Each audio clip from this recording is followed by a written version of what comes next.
Lamis Deek of Al-Awda-NY presented a vision for a peaceful settlement of the entire situation.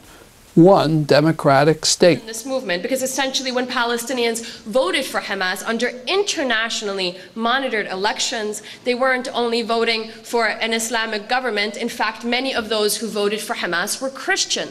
What they voted for was full resistance to Israeli occupation and one Palestinian state in all of Palestine, from the 48 territories until the southern tip of Palestine.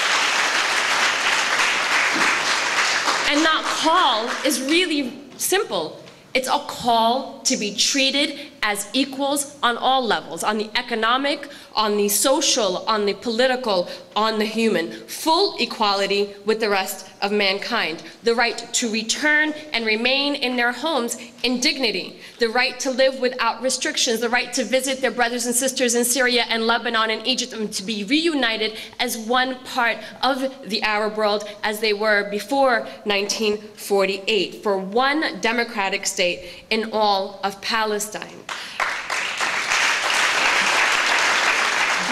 So they are welcome to stay on the condition that we see, as my mentor often says, the full dismantlement of all Zionist structures, all Zionist laws, all Zionist institutions, the repatriation of every single Palestinian refugee and their descendant, reparations for every Palestinian and their descendants. And on those conditions, we will have full equality and not Jewish supremacy, which is what we have in Israel, what we have in the occupied Palestinian lands. One democratic state where all human beings, Palestinian, Arab, Christian, Jewish, are treated as equals. And that is Kevin Ovenden, whose brilliant speech we presented on our program last week, presented a strategy for going forward.